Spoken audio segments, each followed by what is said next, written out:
Well, hello, everybody. Welcome back to the Kate Take podcast. I'm your host, Kate Brown, and I am so honored and so excited for today's guest. She's one of my favorite people. I'm sitting here with Miss Shelby Rose. And if you guys don't know who Shelby is, she is a registered dietitian and an energetics enthusiast and host of the top 2% podcast, Raise Your Vibration, which I highly recommend you go follow it, download it, leave reviews because it is an awesome podcast. Shelby is passionate about making the world a happier place by teaching others the science of happiness. She utilizes her background in functional nutrition, spiritual science, gut health, and more to facilitate this transformation for her clients in her membership. Shelby also hosts women's retreats and quantum healing workshops. And in her free time, you can find Shelby either snuggled up with her pup Dahlia and a book or hiking in the mountains of Colorado where she lives. Guys, Shelby's a good friend of mine for like 8 years now, and she's the coolest person I know. So Shelby, welcome to the podcast. Well, I feel like I have big shoes to fill now. If I'm the coolest person, it's either that you don't know a lot of very cool people or I have big shoes to fill. No, you're up there. I'm up there. You are definitely up there. Okay. But no, it's Shelby, you're freaking badass. I'm so happy that you're here. And you guys, we're going to dive into some just really cool stuff about happiness today with Shelby. Like I said, Shelby and our paths crossed maybe a decade ago, 8 years ago. I don't really know. We met drunk in college. That's really where we met. And the best people. Where you meet the best people drunk in a girl's bathroom. But then our paths met in, our business. So Shelby used to partner with Body, she was a coach, and then she's gone on to do incredible things in her business. And so, you guys, Shelby is she's the queen. And so Shelbs, I'm so excited to dive into happiness today, because I know that you've been doing a lot of research around this and findings around this. And so I love how you have the woo meet the work and everything that you do. It's the coolest thing. So can you tell the listeners just really quickly a little bit more in depth about your background and how did you get into this space of like energetics, spirituality, your dietitian? How did it all mesh together to lead to where you are today? That is a great question. So I was a registered dietitian at a VA hospital, which is a veterans hospital, for 4 years. And during that time, I started to struggle with my own health issues. So I was literally falling asleep at my desk almost every day. I was and it makes me emotional to talk about it because it was a very scary time in my life. I had massive brain fog. I would slur my speech after work every day. I would be so exhausted that a lot of days I would just come home and go right to bed and get up the next day and do it all over again.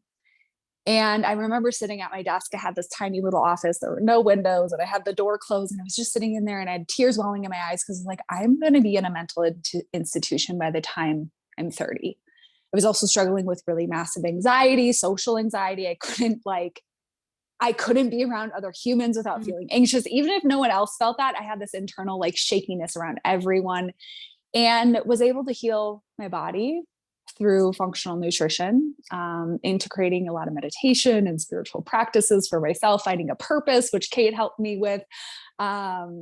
So grateful for you for that. And just a lot of other pieces of the puzzle that helped me to heal. And I found myself just 2 years later realizing that my brain was functioning so much better. I was feeling so much happier. I had all this energy all of a sudden, and it was from simple lifestyle changes. And then about 2 years ago, so this all ties together. So I was doing nutrition for a couple of years, and I really stepped into the spiritual world. It was something that I was really passionate about. It was something that really impacted my business, thinking about the energetics of business. I was helping women understand how their belief systems, how they view the world, were really impacting their business.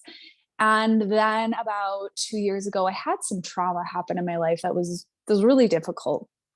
And at the beginning of last year, I'm going to cry. No, it's okay. It's emotional. It's okay if you cry. I was sitting in actually this guy's place. I was house sitting for him while he was away. He was someone I was seeing, and I was sitting there. I was like, I don't want to do life anymore.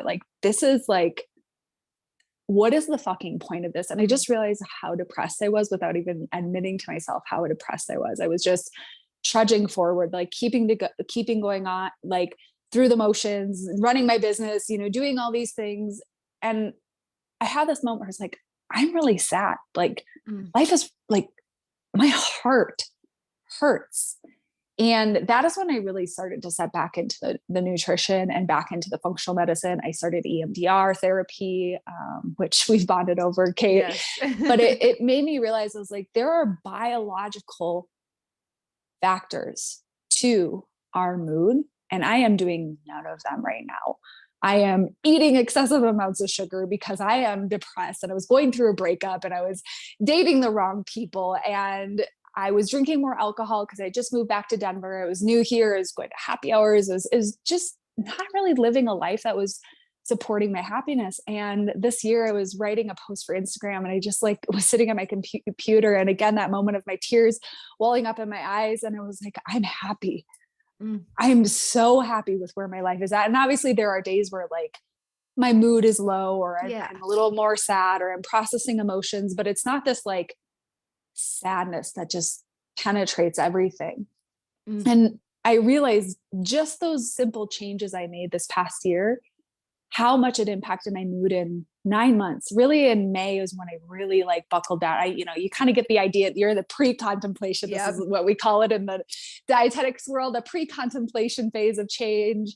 And I was there. And then in May, I was like, I'm done. Nothing is going to stop me from being happier. I had made some small changes that allowed me to kind of propel that momentum and get it going. And then all of a sudden in May, I was like, I'm cutting out alcohol. Or June, I cut out alcohol. Or July, and I added a bunch of other stuff in, and all of a sudden, boom, boom, boom, these shifts occurred. So it's inspired me to help other people also tap into some of these practices, some of these principles, some of these tools that have really helped me shift happiness on a biological level. And also just like the spiritual tools that I have been using as kind of like meshing both worlds right now. I think that is so incredible. And I'm so proud of you. It's just to be your friend and know you from those times at the VA to now. It's incredible. And you guys, this is actually the second time Shelby's been on the podcast. I should have mentioned that in the start. And, but I think it's so important to know where we were to where we are now. And I think that you're the perfect example of how many of us go through life where we know what we should do, or we have a freaking degree, like a freaking master's degree in this, yet we're not following through with like the should and then the actual action.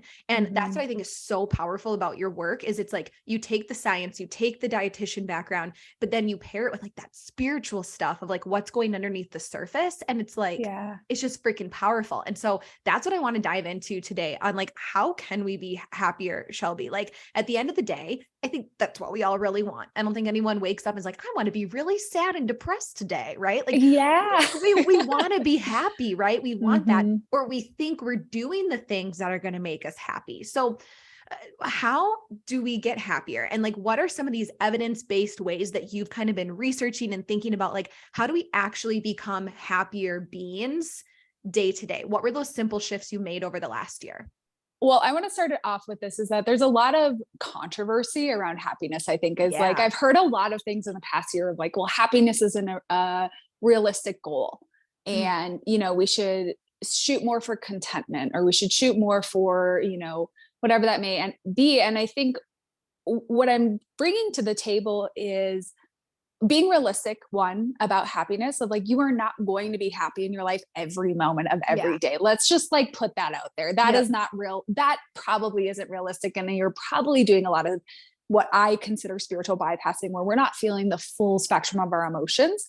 And that's not healthy either. And I think that with the practices we'll get into, we can actually change what they call like a happiness set point, where most people have a place that their mood just kind of falls into naturally. And we all have a different place on this happiness scale that we kind of just like, it's our happiness, quote unquote, set point. Interesting. I think we can change that. And I think that with mental health and with, all of these things, we're seeing that mental health is becoming more and more of an issue. We're seeing that, it's becoming more prevalent. Maybe not, we don't use, words that are going to be shaming, or because it's reality. It's happening to people out there, but we're not necessarily looking at why are people becoming more depressed? Why are people becoming more anxious? And yes, we can say, the current state of the world can be a factor, but there's always been a crisis. If you look back in history, there's been war, there's always been something. How is the trend of mental health still increasing more and more and more? And we're not really looking at why. And so for me, it's starting off like, these are the things that Kate already you're talking about. Movement is like getting down to foundational stuff, how you move, how you sleep, your community, the food you put in your body. We think about there's circles of health, we consider them of how they look. But if we actually look at the biological stuff, like our gut health, gut health produces more serotonin than anything else in your body. Wow. Your gut, the bacteria in your gut are producing serotonin. There's a recent study that just came out that SSRIs, which are serotonin reuptake inhibitors, which essentially help promote more serotonin in your body, have just as much effect on depression as placebos.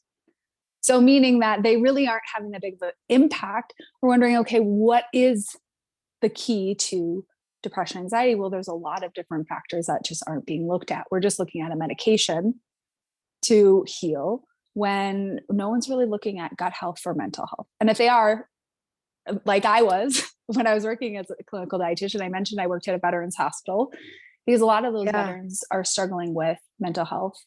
I don't think I would see a patient that wasn't struggling with mental health conditions. Everyone in their chart had something. And we started to talk about it. We started to look at it. And a lot of the doctors looked at me like I was insane. Wow. It was not all of them. There were so many supportive ones too, but there was a lot of doctors who thought I was absolutely bonkers for bringing gut health up, for bringing the microbiome up. And I know, again, that was, 6-7 years ago. A lot has happened since then. We start with the gut health. I think that is the biggest thing that people can start with for looking at mental health is their gut health, because it also impacts the brain. There is a gut lining that sits on the outside of your gut. And when that lining starts to open up, food bacteria can leak out into your bloodstream. And that food bacteria and bacteria has been found, and this isn't related to happiness, but in our the coronary artery disease, so the plaques in the lining is actually more often they find food particles in that. And that's why the plaques are forming in our arteries, or could be. Again, not fully proven yet, but they're finding these correlations. They're finding correlations between, and why I brought up the leaky gut is that it creates inflammation in the body, right? Because you have these foreign particles that are in your bloodstream, and then all of a sudden your body is creating inflammation to fight things that are foreign. Inflammation and depression are hugely linked together. In fact, there's a lot of people who have depression. If they take something like an anti-inflammatory, it helps reduce their symptoms of depression. So these simple shifts could be something like reducing foods that are going to irritate the gut. So for myself at the beginning of the year, I said less sugar. We're going to not, binge sugar 3 times a week. Let's get it down to maybe once. Right. Realistic goals. Like, let's not try to overhaul everything. But you can make small shifts and still feel like you're not depriving yourself or not, viewing food as good or bad. But we know that sugar promotes not only the unhealthy bacteria in the gut, and also wears down that gut lining. Reducing alcohol intake. Alcohol promotes leaky gut. It creates inflammation. It obviously is a depressant. We know this, but there's so many different things. And so if you're someone like I was, moving to a new city, going to happy hour a couple of times a week, going on dates, I was consuming more than I really needed to. And now what's a healthy amount is different for everyone. But if that is something that you're consuming in excess, maybe looking at, okay, maybe I can get it down to a couple glasses of wine a week, or not doing the binge drinking on the weekend. Can we start to lower that amount? Moving your body. We know that releases endorphins. We know that it's healthy, but I want to also talk about people who are over exercising. Ooh, yes. Let's get into that. Because we don't talk about this. People who are training for marathons. So I know you're a former marathoner, but people who are doing excessive amounts of endurance training. This is why I thought this was so crazy. I was I started walking the past few years, and I'm walking feels like it's doing my body more good than running or these intense HIIT workouts or anything ever did in the past. And granted, everybody's body responds differently. Some people are going to respond better to high intensity workouts or more lifting or yoga or Pilates, whatever that may be. But for my body tends to run a little more inflamed already, doing more intense workouts was only creating more inflammation, because excessive endurance training, excessive exercise actually also wears down that gut lining. Wow. So, and I feel like people are just used to like, let me just kill myself to get results over this. It's like, dude, yes, too much. no, you're actually doing the opposite. And here's the funny thing is, like, since I stopped working out so intensely, like there was a period in college where I would do the elliptical for an hour a day and then I would go lift, like literally insanity. I was the fluffiest in my entire life when I was training for a half marathon. I was the puffiest. I gained weight. And I was like, I'm burning so many calories a day. I just don't understand. Yeah. There's so much inflammation happening in your body can't keep up if you're doing it so excessively and so much. Obviously, you know, if you feel called to push yourself every once in a while, train for a half marathon every once in a while, do something intense, go do that, but be smart about it. Make sure you're eating foods that help modulate inflammation, like omega-3 fatty acids, also linked to decreasing inflammation in the body, decreasing depression. So those are going to be found in things like salmon, herring, mackerel, walnuts, chia seeds, flax seeds, avocado. Eating those several times a week, really important. Eating the color of the rainbow. So thinking about getting different types of colors of antioxidants in when we come to food. These things are going to be really important for decreasing the inflammation in our bodies, so that when we are doing intense training, and also thinking about taking something called glutamine, which can help repair that gut lining. It's something that I have everyone who goes through my gut reset and my gut protocol, I have them take glutamine to help repair that gut lining. Because if you are doing that intense workout, again, you're kind of wearing that down, and it's not a bad thing to get in just to help keep it intact if you are going through a period of really intense exercise. Dude, this is the thing about it is it is simple. Like, these things are simple, but it's so simple, but we make it seem so difficult. And so I love all this. And I feel like gut health, like this is something Shelby and I were talking about this today. You know, I was like, in digging up this trauma, it's so weird. My body is so inflamed lately. And I'm like, oh, I eat salmon, I eat walnuts, I eat out. Like, as you're going through this, I'm like, I focus on that gut health. And so, I think these are so great, because it's like ultimately what we're putting into our body now. And I always tell my clients this, it's like, you're building your body and your brain 90 days from now. So it's like, you're not always going to feel those immediate effects, right? And you definitely can if you're making these shifts. But one thing too, like if we can just talk about it in terms of food. And I know like you talk about like decreasing social media to increase our happiness, like affirmations, positive self-talk, and maybe we can touch on those things too. Absolutely. But like, what can we add in? Because I think sometimes for a long time, generationally,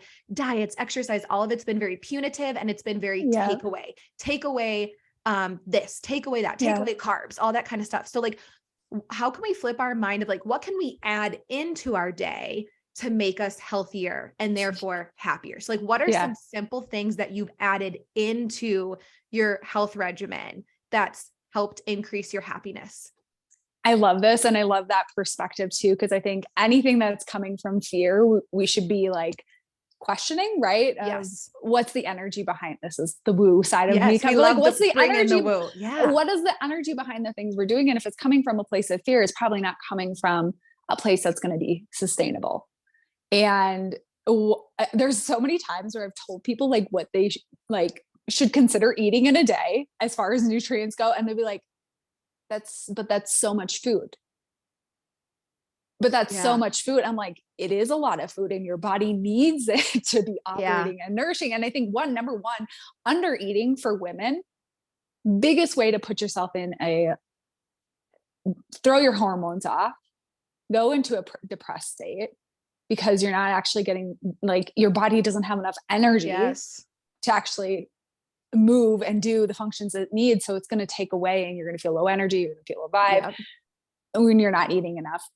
So let's get back to what you can add in. Yeah. Thinking about, so here's like, when I think about a optimal eating, I think about eating the colors of the rainbow every day. I've already briefly mentioned that. So what does that mean? It doesn't mean Skittles. We know that. Yeah. Although if you're going to have Skittles, go for it. Enjoy them, like have them. And then And don't feel guilt. I mean, that too, it's like fucking don't stop add carrying guilt. I just, yes. and you know what, can I interrupt you really quick? Cause you know what I'm Yeah. thinking about? Cause you and I are both, we were talking about, which again, talking about decreased social media. Me and Shelby were talking about how addicting TikTok is, but Oh have you my seen God. that thing on TikTok right now about almond moms? Have you No. seen this?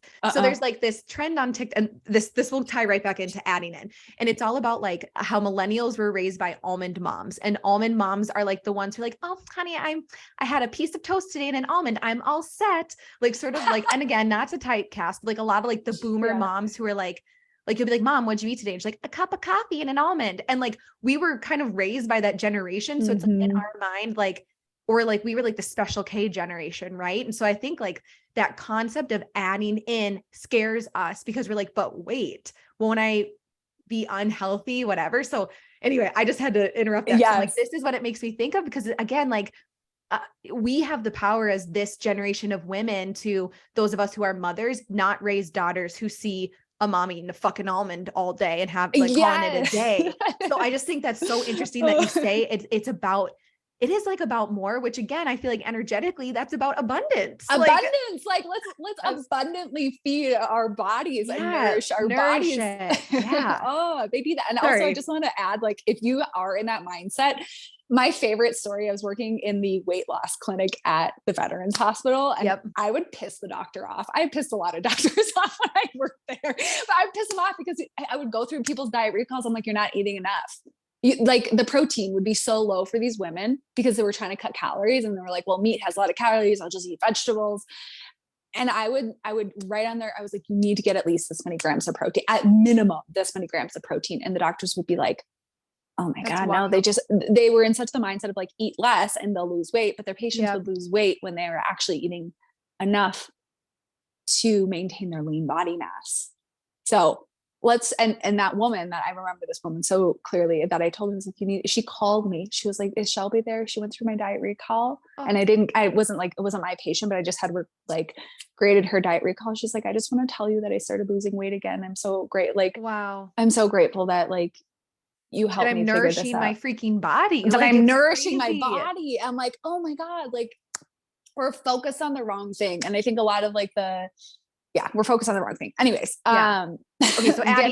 So adding in the color of the rainbow. Color of the rainbow. Okay. Easy. That you think about fruits, vegetables, antioxidants are so important for decreasing inflammation in the body. So we have something called free radicals. They're these, molecules that are essentially like ping-ponging through our body, causing wear and tear. Antioxidants come in and neutralize them, so they're not creating more inflammation in the body. That's why we want to eat all those colors, is that each of those colors has different antioxidants and different phytochemicals that are going to help reduce inflammation. So that's number one. So cool.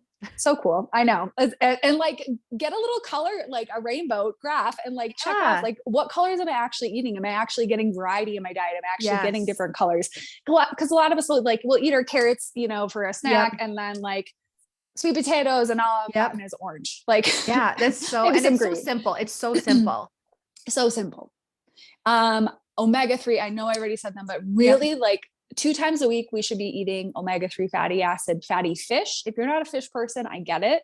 There are plant-based forms as well. The walnuts, chia seeds, avocado. Unfortunately, our body doesn't convert those over quite as readily and easily. I know omega-3s are controversial in the medical world, but there's so much good research coming out that omega-3s can and may benefit depression, anxiety. They're not super expensive. I just think it's a good thing to add in if you're like someone like I am, where like I have to kind of choke down Sam. I make it, I eat it, I consume it, but it's like I'm choking it down. Here's another thing that I think it's almost 60% of people are struggling with thyroid function. If we have low thyroid, we have higher risk of depression. If we have high thyroid, we have higher risk of anxiety. Wow.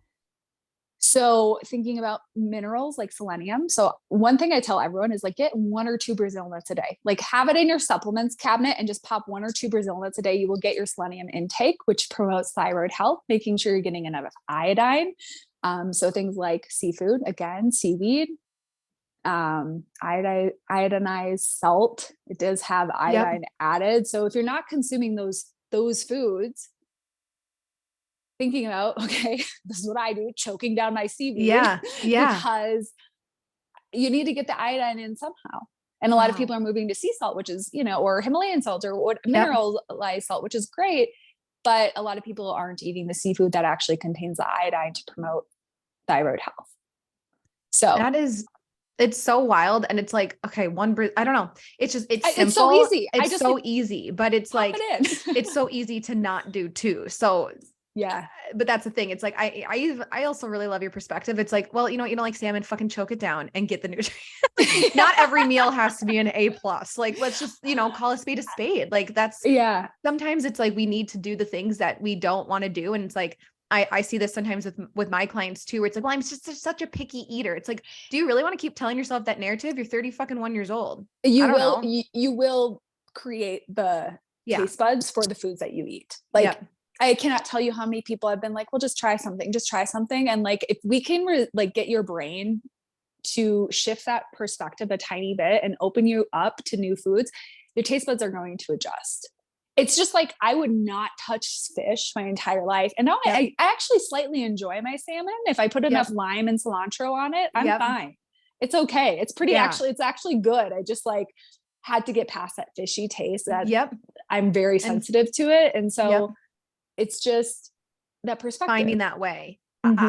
I love that. I love that simple nutrition stuff. So I want to shift though, Shelby, because I think that's great. And I feel like people can take that, they can run with it. If they're already following a plan, it's like, even me, I'm like, okay, I'm going to go get some Brazil nuts. Like something simple, things, and I think for a lot of us too, it's that abundance mindset where it's like, a lot of us listening to this right now, you're like, okay, I'm doing a lot of that and I can add in these small little tweaks. So I know you've been sharing a lot recently on social media with this study of happiness of besides foods to boost our moods. You've talked about how we perceive things that matters, positive affirmation, self-talk, gratitude, all of that. I want to dive into the social media piece because I do think that social media does get a bad rap because there's bad pieces to social media. At the flip side, I'm always like a champion of social media. And I know you are too, because we've built successful online businesses. It's connected us with like-minded individuals. It's a way to help people. And you can find yourself scrolling 3 hours of TikToks and watching Alex Earl and whoever else makeup tutorials on TikTok. And then all of a sudden, like, what the fuck did I do? But it's so addicting. So I want to talk about the social media piece. Like, what does it do to us energetically? How do we set boundaries with social media? Because it's sort of a yin and a yang, good and evil, right? So what have you learned about social media with our happiness? So people who consume, it's correlated. The more you consume social media, the more depressed you are and the more lonely you feel. Wow. When I read that, I was like, how much time am I actually currently spending? And here's the other piece for those of you who do have addictive personalities, like myself, TikTok was becoming like, I needed to watch it every time I was, maybe I was in the bathroom doing my makeup and it needed to be on and I needed to be scrolling through it as I was doing my makeup. And any down moment I had, I was picking it up and I was like, oh my gosh, this is the first time in my life where I feel like I'm actually addicted to social media. Like I am picking up the first day. So I downloaded this app. I'll give you guys the resources, but the first day I downloaded this app that told me how many times I picked up my phone. It was 113 or something like that before 11 a.m. And I had the apps blocked. And I was like, and obviously you're checking the time. I use it to work out. I use it to but still I was like, I'm just picking this up because it's an addiction. It's a habit. Yep. It's, and so there's two pieces of this. Is one, we know the science is there. We know that people who consume more tend to be more depressed. We're two, probably not being super intentional with it. Like, I think there's something really powerful about going on. I use TikTok for clean beauty. I use TikTok for, beauty tutorials. I use it to learn about the LGBTQ movement. I use it for a lot of positive things.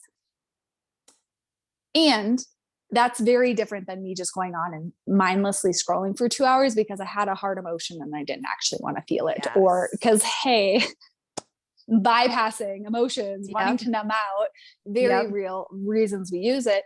But the third thing, I had this moment where I was like, am I going to look back on my life and be proud of how I spent my time? And I was like, no, I'm not. I'm absolutely not going to be happy with the fact that I laid in bed and scrolled on TikTok for 2 hours every night, or an hour, or in between every moment of every day, instead of being intentional and present in my life and enjoying my life. And my dog is staring at me like, Mom, what the fuck? You've been on that phone. Sorry. I hope you don't care. No, you can say fuck all you want on this podcast. Great. I was like, she's staring at me and I know she's pissed that I'm like sitting with my phone in front of my face all day. I'm like, I don't want to look back when I'm 80, 90, 100 and say, I'm so glad that I spent my free time on social media. Yes. And I think that there's a key, and you said in that too, and I don't know if you came across this in like your research and all this, but consuming social media. I'm a huge believer in like, use social media for that purpose. Like when I'm mentoring women who are, building their online businesses, it's a big concern. They're like, I don't want to be on social media too much. And I'm like, totally be a producer, not just a consumer. And again, I would love to know your perspective. For me, I'm like, I'm going to produce what I need to produce to help people and build my business. And then I try to get off it. And I'm going to use this app too, because I do think it's so easy to just, it like sometimes like, oh, instead of watching a show, I'm just going to go scroll TikTok. But it's like, it's funny because when you even say that, I'm like, oh man, anytime I scroll too long, the longer I scroll, the worse I feel. Yes. Like, it's just crazy. So it's like produce and do good in the world with it, and then get the fuck off it. Get the fuck off of it. Share your message and get out. Here, for people who are afraid of that, because it is a real concern when you have a business, you're opening the app more frequently, potentially. So here are like a few tips that I would have. One, the first thing I've never had my notifications on for my social media. So if you send me a message and I don't respond for 24 hours, 48 hours, it is because I did not see your message until I opened my messages section of the app. I've never had those notifications on. I think that's number one. Number two, there is an app called Opal that I've been using for the past 2 weeks that has changed the game for me. It has, so I'm currently on the free version. I thought I had paid for it. And I'm like, no, I'm on the free version, which is awesome that this is the free version. I'm like, this is dope. It's everything I wanted. I block social media from 8:15 p.m. until 11 a.m. So my morning routine is, from 6 a.m. I'm going to the gym, I'm going to the dog park, I'm reading a book. I might be doing a little bit of work before then, but I am not getting on social media to check or post until 11 a.m. That works for me, right? You could set your own hours of like, depending on if you have a work schedule, you maybe you're posting in the mornings before you go to work, whatever that may be, but you can set it. And then the other piece of this is that I have like power hours during my work day where social media is blocked. So my goal is to be on social media from like 11 a.m. to 12. And then if I have to create content, like there's certain days where I'll batch record TikToks, I can do that, or I can't. You know what I mean? It's like, I can block it out, but then I'm not sitting there and like posting a video and then scrolling after I post a video, and just being more intentional, because now that I'm not picking it up, and now that I've broken that addictive pattern, I'm catching myself when I go to post and I am scrolling, which is really cool. And then the second thing is like what you said about feeling better. I realized a few nights ago, I have to switch it because it was like, I had the wrong dates blocked. I thought Monday through Friday would be like, Sunday night into Monday, but anyways, I have to switch it. So it was like open one night and I was like scrolling later than I was supposed to be. And I was like, I just like got this like pit in my stomach and I felt like throwing up. And I was like, oh my gosh, I just feel like I'm picking up so much energy over here. And thinking about the woo, like you got to be really mindful about what you are consuming, because I had to unfollow a bunch of like gossipy accounts, a bunch of like very dramatic people who are tearing other people down. Cause you think about it, you become the 5 people you surround yourself with. Are you really happy with the type of shit you're consuming? Yes. And how it's making you feel. And the other piece of this is just 14 minutes of bad news a day is enough to send someone into depression. Wow. How much is that on social media? I mean, that's where I get most of my news. So well, and I think it goes back to what we were talking about with the nutrition piece of this, where it's not always punitive. We're not saying don't go on social media. We're not saying go scroll, or if you want to listen to, a true, like I love true crime, but I'm always really conscious of that too. I'm like, okay, I don't want to listen to too much true crime because that shit, it infiltrates. So it's like, I think it's just that mindfulness piece of it, setting the boundaries. I love the idea of this app because it's like, it's sort of like, if you don't keep the cookies in the house, which again, don't take away, but it's like, if you don't eat the whole sleeve, like maybe don't have them, maybe just buy one cookie, not a whole package of Girl Scouts. But it's sort of the same thing here with the social media. I think it's a boundary, right? And for Yeah. 25% of the population, they don't have addictive personalities. For 50% of the population, we have semi-addictive personalities. And then there's the other 25% of the population that has highly addictive personalities, which I think I fall into that category. Yep. Because once I get rid of one addiction, I find a new one, right? And it's like, at least let me have addictions that are healthy. And so what I think you said something really important of, it's not that we want to take it away or call it bad. We need to know ourselves and understand how we operate within these things. So whether it is like, I'm the type of person, if I buy this Nordic swimmers from Trader Joe's, I'm going to eat the entire bag. I will, they are there. I will eat them all. I know myself. I'm not going to shame myself. I've done this many times and been like, cool, that was delicious. I'm going to go to bed now. I'm not ashamed of it. And I know that's my personality. So if my personality is the type that I open social media and I am sucked in and I'm consuming and my brain goes off to the point where I am just mindlessly consuming, here's, I think, the big difference for people to notice of like, you can be intentional and present, and it can be also a tool to numb out. And I think if you simply know and are aware of like, which category am I falling into? Is this something that allows me to be present and I can consume it and I can like easily get off of it once I'm done consuming? You might not be the person who needs stricter boundaries. Or if you're someone like me where you do have more of that addictive personality, you might need a little bit stricter boundaries with yourself. No shame. I'm not ashamed of the times that I decide like on Saturday nights, I might sit on my phone for 2 hours while I'm watching a show. Like, that's fine. I'm not ashamed. And I know myself well enough to know I need boundaries. And again, so simple and so doable. And I just think it's like, it's those small shifts. We think that massive change and massive growth has to be this massive overhaul, but it's that, that intentionality. And I even love that you said like 2 weeks later, and I'm feeling pretty like free from this addiction of social media. It's like, that's not that long. It's like, if you're struggling with that, and that's what I'll do sometimes too. It's like, I love to read, but it's like, sometimes if I'm in bed, it's, if I got the book or TikTok, I'm going to choose TikTok. Like, absolutely. And it's like, but I like the book too. So it's just funny how you say that, because it's like just those simple boundaries for those of us who are more addictive. The whole Brown household is an addictive household. So I'm all about drawing those boundaries. Yes. I want to shift a little bit. And again, these are so helpful. And you guys, Shelby will link where to find her afterwards, but she's been doing a free, is it a 30-day challenge? Yep. 30 days challenge.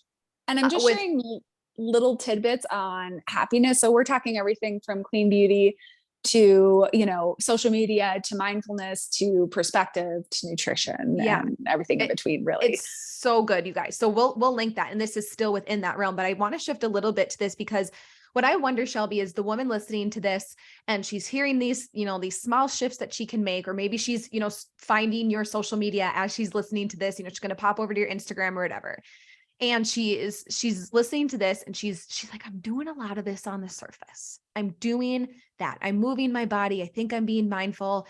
I'm not over on the social media. I practice gratitude, but I don't know that I really have true happiness. Like, she's taking a minute right now to kind of think about that. So like, can we shift to the energetics of this a bit of like, are they energetically stuck? Like, what can we do to get out of that if we're like, kind of like you said, like on the surface, I'm doing this, but I don't know that I am fully happy. And again, we're not supposed to be happy 24/7 all the time, but what if someone's like, man, I feel stuck. What should she do? So we're going to flip into the woo. Let's flip to the woo. Let's do it. And this is why I think both of these worlds are so important, the scientific and the spiritual, because for a long time, I was doing a lot of this stuff and I felt a lot better. My health issues kind of resolved and all of that went away, but I felt still empty. Like that's the best way for me to describe it. Just like empty. And why am I here? And these, bigger questions that I think are more philosophical that we ask ourselves, like, why am I here? What is my purpose? What am I doing here? And I think for a lot of people, we don't even recognize that one, we might already be doing our purpose, and there's a perspective shift that needs to happen. So the great example I use is like how we view the world and the perspective and the lens we see it through is usually going to affirm what our belief is. Right. And so if I believe that, I have this under the surface belief that we can use mine. I'm unworthy. I was like, we can use mine. The The Kate Take listeners are very used to me realizing I'm having a reckoning that I feel worthy. So if you want to dive into mine, that's fine. Or yours or whoever's, because I think both of ours are very common of this underlying story. Which one of us fucked up souls that's just doing their best? Well, and we all have one, right? Of like, okay, I'll probably use my own example. Yeah, yes, I think it'll be easier for me to pull examples from my own life. 1000%. My story is I'm a burden. And so if I have this underlying story of I'm a burden, well, I'm probably also believing that I don't really have, I need to be small and shrink, and I don't have a reason for being here, right? Like I'm too much, I'm too loud, I got to be quiet. I just have to like be quiet, keep my emotions to myself, and like hide in a corner, right? And so if I don't address the fact that that story is running everything, every perspective, every story in my life, it's going to impact a lot more than just my purpose. It's going to impact how I show up in relationships, because for a long time, and still this is what I'm working through, is like, I'm a burden in relationships. So I'm not going to share what's going on with me. I'm just going to be there for people. I'm just going to like keep everything underneath the surface. I'm not going to be too much. I'm not going to put myself out there. I'm not going to share all the parts of me, which creates loneliness, right? But at least then I won't be a burden. And so this story will run in it's like these themes and these energies will run in every facet in every area of our life. And the crazy thing is that we like the story. We feel comfortable in the story. I sabotage. Oh my gosh. Can I tell you how many relationships I'll either do this. I won't share anything, or I'll share all of my trauma all at once. I'll be like, this happened and this happened, this happened, this happened. I bet you can't handle that. I'm too much. I'm a burden. And I would feel so justified. People would like run away from me. They'd be like, oh my God, she's such a Shelby. What? I was like, this is just such a Shelby. Cause you guys, if you know Shelby in real life, it's like that's why I love you personally. And I never have thought you were a burden. Cause it's like, Shelby will just be like, word vomit what it is. And I'm just like, oh, I love to know. Like, Shelby's someone that you can have the most TMI conversation with ever, and it's okay, which is a reason I love you. I think it's great. I think it's amazing. But I think keep going. It's funny. And it's also funny as you're saying this, because it's like what we see as like that default story. I'm like, those are your best qualities. Like when I've been with you and you've taken up a room and you've been Shelby and you've been like, you're wearing a fucking lime green shirt as we're recording this. Like, it's just so funny though, how we tell ourselves that story, and it's not how the people who love you see you. No, that's crazy. Actually the most bizarre part, is that's how you feel internally. And so it's like this weight on the inside, but no one else really sees you that way. It's bizarre. It's so crazy. Sorry, I got us off track there. Okay, so if someone has like a story like that in the narrative, how do we energetically start to shift it? Well, you have to have the awareness and get really real about what's happening. So, and there's other things that can create this feeling of like emptiness or sadness or just disconnection. And I think it always comes down to really self-honesty, getting really radically honest with yourself about what that inner being, right? We all know that we have this inner soul being, energy, essence, whatever you want to call it, whatever you relate to, really desires. Not the human self, not the version of me that, is programmed by the story. What does that part of me want? And I think some of those big moments for me have been realizing I don't want to work. I worked so hard. I hustled. I did everything to become a registered dietitian. And I was like, I actually hate working at a hospital. The moment I actually breathed those words to myself and said, wow, I actually hate this, was a pivotal moment for me. And I don't think I would have gotten there had not all these health issues come up, and, like the shit that's kind of slapping you in the face and beating you down is probably the thing trying to wake you up to what is not in alignment in your life. But looking back, I think at the beginning of this year, the other piece, I was saying I was feeling really low, I was feeling really depressed, I was dating someone who I knew was not my person, and I did not feel happy in their presence, and I did not feel expanded. I did not feel energized. I felt like shit every time I hung out with this person. And I wasn't admitting it to myself because I didn't want to be alone. I don't know. Yeah. And it was like, I had this moment, I was like, the biggest thing that holds us back from our own alignment is holding on to things that don't align with our inner being. Yes. Those things drag us down. They deplete our energy. They make us feel low. vibe. And it wasn't that that person was a bad person or that, you know, they were a terrible partner. He just wasn't mine to keep. Yes. And so the more we hang on to these things in our life that aren't what we came here to do, and we don't listen to that inner voice, that inner calling, that Intuition. I really feel that intuition. Yeah. I also feel like that's a big piece of the puzzle for people, is that we as humans don't want to change. Mm-hmm. We don't want to change the narrative because it's what we know, right? Me being a Yep. burden feels comfortable because I can say, yep, see, I'm just too much for everyone. Like, he couldn't handle my trauma. So, you know, Yep. peace out to him. Yep. But really, I'm pushing people away, and I'm actually creating that narrative by what I'm doing, because that's what I believe to be true. Mm. So It's so powerful. we have to look at what are our beliefs right now. And then going back to we might already be in our purpose, but we might just have a perspective that's really shitty. Mm-hmm. When I started so I did body coaching with Kate, which you mentioned at the beginning. When I started doing that, I hated my job as a registered diet. Hated, like, literally anything to get me out of it. You really hated it. I really hated it. But what was cool is that when I started doing the perspective work and the beliefs work and the mindset work and the, you know, energetic work, is there was a period in there after I had started coaching where I was like, I could be content doing this because my perspective had changed. Yeah. I started to see the people I was helping. I started to pay attention and be grateful for the impact I had. I was grateful for the fact that they even let me talk about functional nutrition at this facility. I was grateful for the fact that they were letting me talk about mental health and nutrition. I started to be grateful for the things that were already in my life, and like my perspective started to shift. And I realized, you know what, I am creating an impact here. I do have a purpose here. And I think all of this kind of everything I've mentioned so far funnels into, like, do we feel like we have a purpose? Do we feel like we have a reason for being here?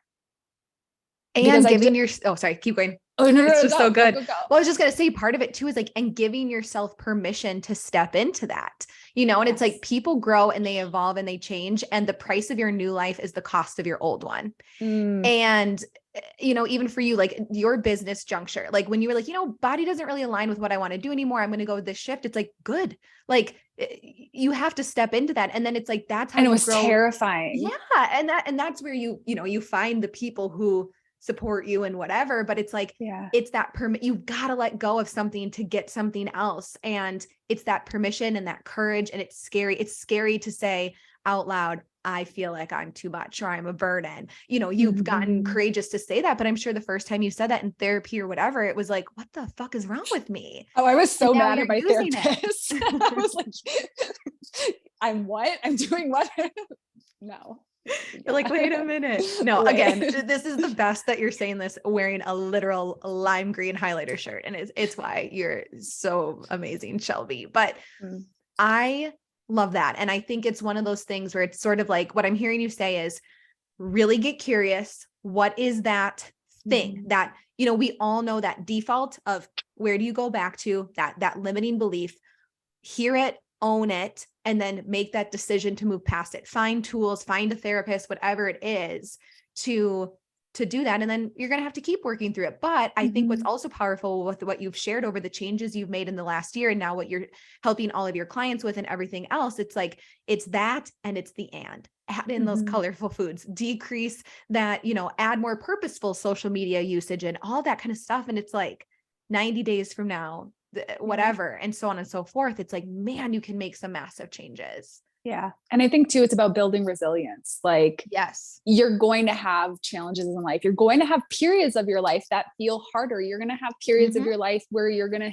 hit challenges. And I think our default in those periods is to go back to what's comfortable, which might be binging on social media or TV or foods, which we all do in times of, at least I do in times of struggle. I'm not going to speak for the all, but if we can build some healthy habits that kind of raise that level of biological happiness and biological resilience, then at least when things are confusing or unclear, or why don't I feel fulfilled, we have at least a foundation that we can go back to and lean into to say, all right, these things help promote overall biological happiness. I have this foundation, and now I can build in like the deeper spiritual stuff of well, why am I not fulfilled? Why do I feel like I'm here? Why do I feel like I'm struggling? Yes. And it's And that move through it. it's that Maslow's hierarchy of needs, right? Like we can't get to that Mhm. altruistic top part of that upside down triangle without Mhm.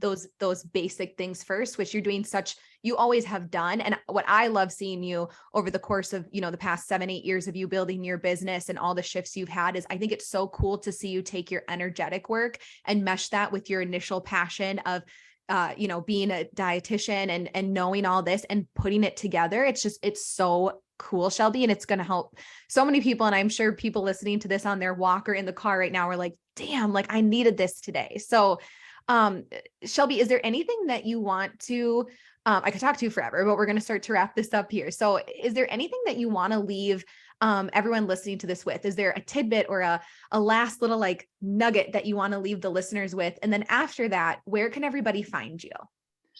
I think this is for anyone who is in a place where I was last year, where you're just like, why? What am I here for? And you may, again, it's like, I was very much so doing the same things I'm doing now, but feeling that where life feels hard. It feels challenging. It feels like, you've had one thing after another maybe happen in your world, whatever it may be. This, you've heard this, it's cliche, but this too shall pass. And knowing that this is not a forever thing, that it can change, that you are just that decision. I love that you mentioned decision a little bit ago, but it's, you will know that you've decided that this is no longer how you're going to feel. There will be this flip that switches inside of you. And then you're going to look back a month, 2 months, a year. And I know that feels like a long time, but it's not in the grand scheme of things. Yeah. And things are going to feel different. And just to keep going down that path and keep, putting one foot in front of the other. Yep. And keep doing the things that will support you, even when you feel like, what the hell is the point? Because it is going to feel like that. Yep. If you're in that place where it feels so low, it's going to feel like, what the hell is the point? Yeah. It will change. I promise. Like there will be a day where things just feel different. And on a spiritual note, like if you are really struggling too, is asking God, universe, source, Mother Gaia, whatever you can lean into. And if you don't believe in anything, just asking your own intuition, your own inner knowing, your own logic, show me what I need to do. Give me the tools, give me the resources. Because when I asked that, I said that prayer last year around that time. And in the weeks that followed, I heard EMDR like 4 times. It was like, I did a podcast interview. My friend was telling me about it. It was like 4 times in a row. And all of a sudden I integrated that with all the other stuff. And it was like, this whole new world opened up. Yeah. Oh, so powerful, Shelby. I freaking love it. And I'm so proud of you. And that's a great place to leave this. If people want more of you, if they want to do this 30-day challenge, even if, it's already kicked off, but they can go back and do it themselves, where can people find your podcast, everything? Where are all your resources? Yes. So she is Shelby Rose is my Instagram, my TikTok handle. That challenge is going to be living on my Instagram grid. So it has a big day 1. If you want to do it, start at day 1 and move your way through the challenge. It's going to give you those tiny little shifts, those tiny little habits. It'll take maybe a minute out of your day. It might take, integrating a new habit, and you get to pick and choose what you want to do. It's a great way to kind of kick this off. And then I have a podcast called the Raise Your Vibration podcast. That's going to get a little bit more into the woo and the spiritual. That's more of my energetics. We talk about quantum healing. We talk about energetics. We talk a little bit about the nutrition stuff, but a lot less over there. So those are the main places I hang out. And then I have a website, and that is just shelbyrose.com. Awesome. Shelby, I love you. Thanks for being here again. And everyone, will see you next week on the Kate Take. Thanks, guys. Bye. I feel so free that you recorded this. I was like, oh, I'm recording this. LOL. I know.